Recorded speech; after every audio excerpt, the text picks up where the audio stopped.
Saudara, sidang kasus pembunuhan berencana Yosua Huta Barat akan memasuki babak baru. Pekan depan, jaksa penuntut umum akan membacakan tuntutan kepada para terdakwa. Salah satunya adalah Ferdy Sambo. Saat diperiksa sebagai terdakwa, Ferdy Sambo tetap pada keterangannya bahwa dirinya tidak ikut menembak Yosua. Apakah Sambo akan dituntut hukuman maksimal? Kita akan bahas bersama pakar hukum pidana Universitas Jenderal Sudirman Hipnu Nugroho dan penasihat hukum keluarga Yosua Huta Barat Yonatan Baskoro. Selamat malam Pak Hipnu, selamat malam Pak Yonatan. Selamat malam Mbak Livi, Mas Yonatan. Selamat malam Mbak Livi, Prof Hipnu. Saya ke Prof Hipnu dulu. Prof, di kompas.com saya lihat kutipan pernyataan Prof yang menyatakan bahwa Prof yakin hakim akan menjatuhkan hukuman maksimal. Itu juga seiring dengan tuntutan jaksa nantinya. Kenapa begitu, Prof? Ya, gini Mbak Livi. Karena dari bukti-bukti yang sudah disampaikan dalam persidangan, itu sudah konsep perencanaan itu masuk. Apa konsep perencanaannya? Adalah ada waktu. Waktu untuk berpikir. Nah, itu. Dan waktu itu relatif. Satu. Kedua, adalah tentang keadaan tenang. Tenang itu juga relatif. Kita tenang jangan diartikan suatu tenang tidak terjadi apa-apa. Tenang dalam arti ada suatu sifat yang dongkol untuk melakukan suatu tindakan. Itu masuk. Dan kalau kita lihat formulasi unsur berencana, yang paling dominan adalah keadaan relatif untuk berpikir. Itu kalau kita lihat timbang dalam suatu penilaian angka. Yang paling berat adalah relatif untuk berpikir. Satu. Kemudian terkait pembunuhannya, Mbak Livi, di dalam hukum pidana, apa yang disampaikan oleh terdakwa itu sah-sah saja mau mengingkari. Karena dalam prinsip hukum pidana adalah asas non-incrimination, bahwa seseorang terdakwa tidak dibebani pembuktian. Kalau toh pun dia mengingkari, itu suatu yang biasa. Oleh karena itu suatu yang bentuk tanggung jawab dia, bahwa dia memang tidak melakukan suatu tindakan pidana. Yang ketiga, bukti yang konkret, Mbak. Bukti yang konkret itu adalah dari balistik forensik. Balistik forensik yang menentukan bahwa ada 7 peluru yang masuk dalam tubuh Yosua. Yosua mengaku 3 atau 4. Pertanyaannya, yang 2 siapa? Atau yang 3 siapa? Karena dari senjata yang ditemukan adalah DNA-nya mirip Yosua. Pertama, yang cerita awal senjata Yosua adalah diamankan di Magelang. Tapi dari pembuktian di lapangan adalah senjata Yosua masih menempel di pinggang. Dan pengakuan dari saksi adalah diambil senjata dari Yosua untuk menembakkan. Bagaimana itu dilakukan adalah bukti-bukti yang ditemukan dalam persidangan. Oke. Prof, ya. Tapi kalau kita breakdown satu-satu, ini kan Sambo masih berkelit sampai akhir bahwa ia menyebut tidak ikut menembak Yosua, itu satu. Yang kedua, sempat ada bukti yang disiapkan oleh pengacara terdakwa soal sarung tangan yang kemudian tidak terbukti bahwa kemungkinan besar memang Sambo tidak menggunakan sarung tangan yang terlihat saat itu di CCTV. Ya. Ini kan bukti-bukti selain pernyataan Sambo bahwa dia tidak ikut menembak ya. Ini kan bukti yang sebetulnya cukup kuat untuk meyakinkan hakim. Apa yang membuat Anda yakin betul bahwa bukti tersebut akan diabaikan hakim, hukuman maksimal akan tetap dijatuhkan? Masalah sarung tangan sudah dibuktikan bahwa yang bersangkutan ketika mengambil senjata Yosua adalah membersihkan sarung tangan. Senjata itu sudah menjadi tidak ada DNA-nya, sidik jarinya. Ini saya kira suatu yang luar biasa. Ini penyidik loh, Mbak. Seorang penyidik itu ketika melakukan suatu kejahatan pasti sudah menjadikan suatu jaga-jaga orang Jawa untuk mengantisipasi bukti itu tidak terlihat. Pasti. Jadi tidak mungkin tidak ada bukti. Ternyata nggak ada DNA sidik jari kan? Karena sudah dihapuskan. Nah, disinilah yang harus kita pikirkan bahwa semua keterangan dengan penembakan-penembakan yang ada itu dia jangan menolak. Nah, begitu.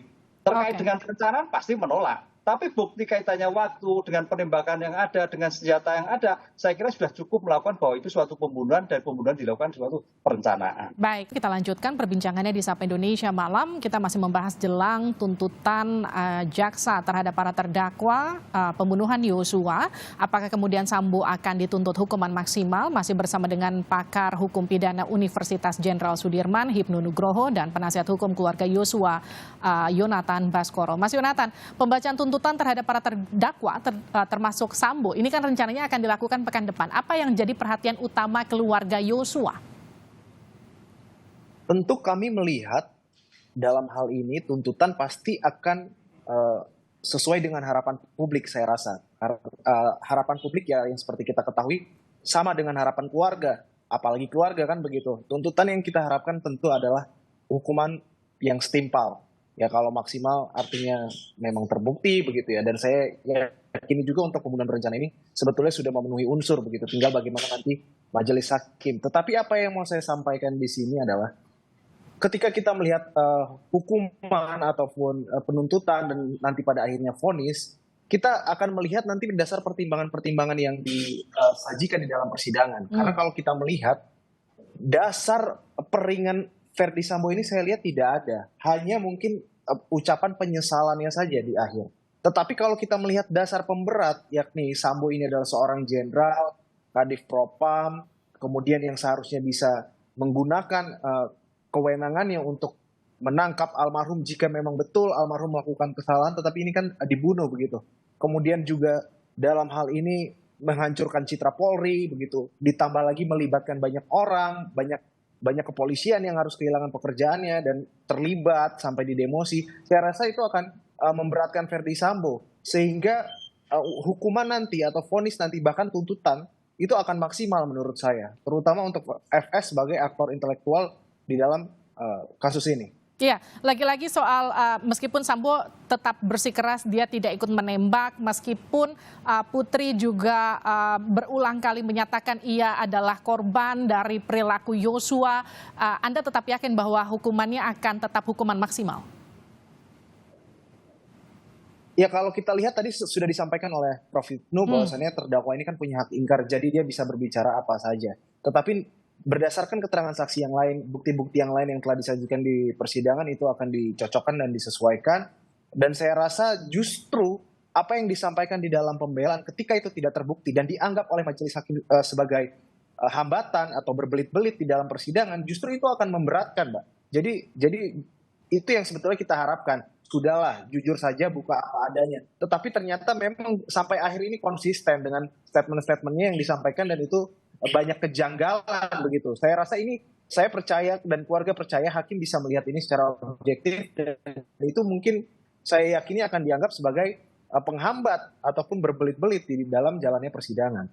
Oke, saya ke justru itu akan memberatkan sehingga untuk mendapatkan hukuman maksimal itu saya rasa kita sudah tahu dan publik pun bisa menilai dan ini juga menjadi kasus sorotan publik sehingga ini harus hati-hati sekali hakim dalam memutus perkara. Oke, Prof. Hipnu. Kalau tadi soal Sambo, bagaimana dengan Putri Chandrawati? Ya, Putri kan sebagai bentuk turut serta pasal 55. Dalam turut serta ini memang kalau kemarin diskusinya adalah sebagai kehendak yang sama, saya melihatnya bukan suatu kehendak sama.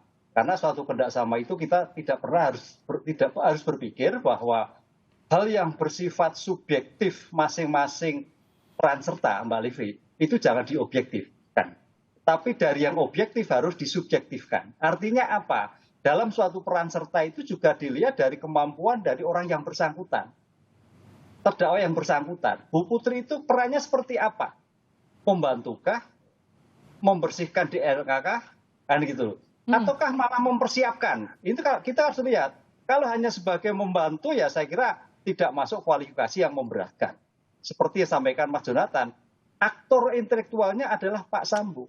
Sehingga peran Bu Putri membantu. Nah, membantu itu nanti tergantung pada pembuktian yang dilakukan dan saya kira kemarin sudah agak terbukti terkait dengan saksi yang mengatakan bahwa Bu Putri menganjurkan untuk pakai sarung tangan, bersihkan dan itu sebagai bentuk pembantuan sebagai bentuk pengajuran, sebagai bentuk relasi kuasa dan relasi dalam suatu keluarga. Relasi keluarga itu adalah sebagai bapak kepada istri, pimpinan, relasi kuasa atas pimpinan sebagai kadif kepada anak buahnya. Ini masuk kualifikasi sana. Sehingga saya kira kok masing-masing peran itu bisa terbukti. Cuman memang kayaknya Bu Putri itu yang paling berat adalah sebagai penyebab informasi yang mungkin keliru. Atau informasi yang disampaikan oleh Sambo itu tidak tepat, tidak didukung dengan bukti yang ada. Ini yang menjadikan beban berat. Tapi kalau seandainya informasi itu dengan bukti yang berat, oh ada pelecehan buktinya sini, oh ada perkosaan visumnya ada, suratnya ada, lukanya ada, lebamnya ada, itu mas kualifikasi saya kira lebih ringan.